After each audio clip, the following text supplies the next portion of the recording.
It's like a symbol of freedom. And do we know how Right. old this is? I think I missed that part. Well, let's look at it. It actually looks like ivory, doesn't it? That's the first. Oh, look at the writing on the back. And that's really unusual. to see an Hevaim, ivory. And the material of the song, is it paper or? It's Ahasuerus. yeah, Ahasuerus. It's Megillah. It's Megillah. So Ahasuerus. So this is a scroll of Esther, Wow. and it's the story of Esther. It's the name of God doesn't appear in it.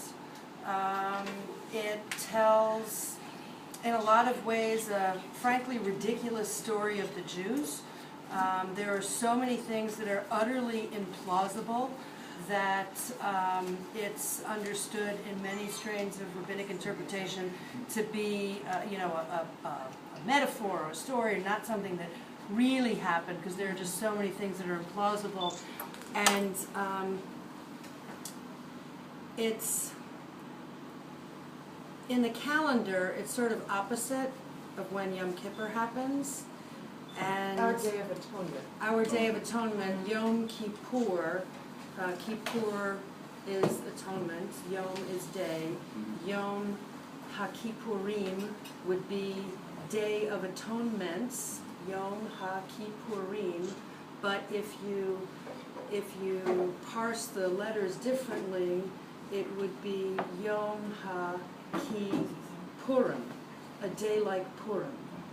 So there's this. And that Purim's the name of the holiday that this is about. So Purim is it's a silly holiday. You are actually commanded to get drunk.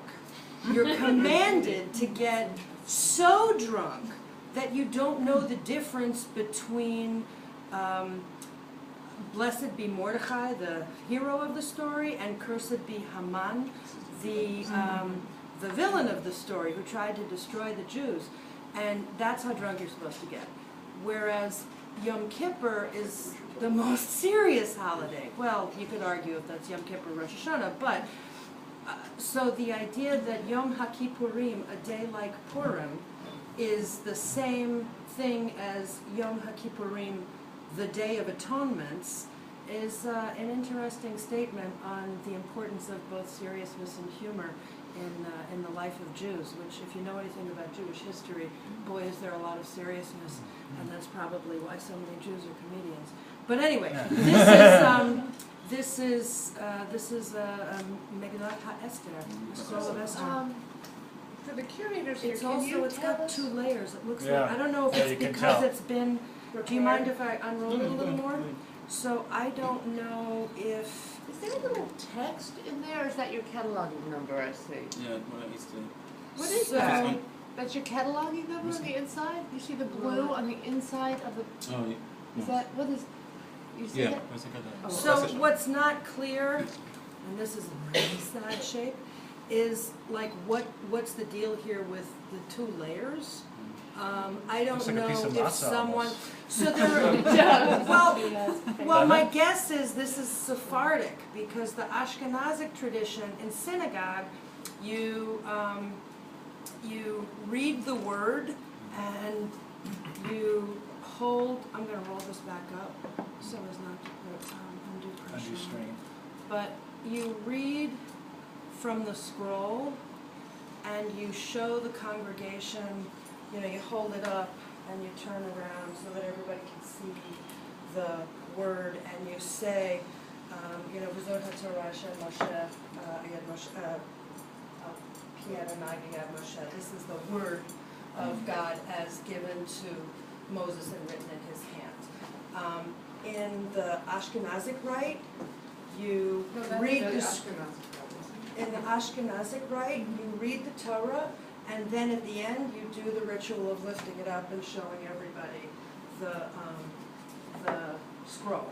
In the Sephardic rite, you hold the scroll, show, and then read Torah, but Sephardi often wrap their scrolls with backing, with like an extra, like cloth. Oh, so that So would be the my back of the guess brown is- stuff, maybe.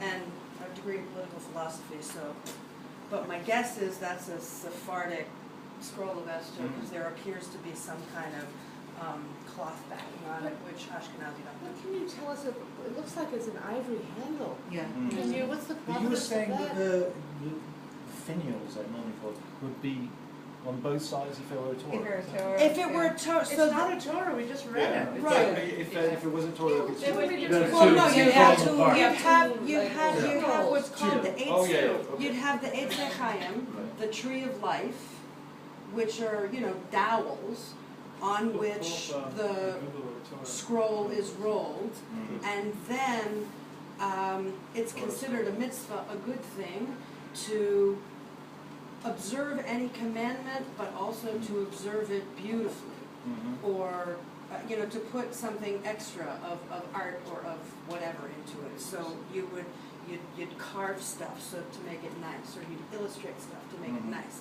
or you would have fancy silver finials on top of the Eitz Chaim, the dowels that hold the scroll, to adorn the Torah, and then on top of that you might have a ketzer, like a crown. And a breastplate. Yeah, and you'd have And, a, and that yod. That's what you saw in the museum on Sunday.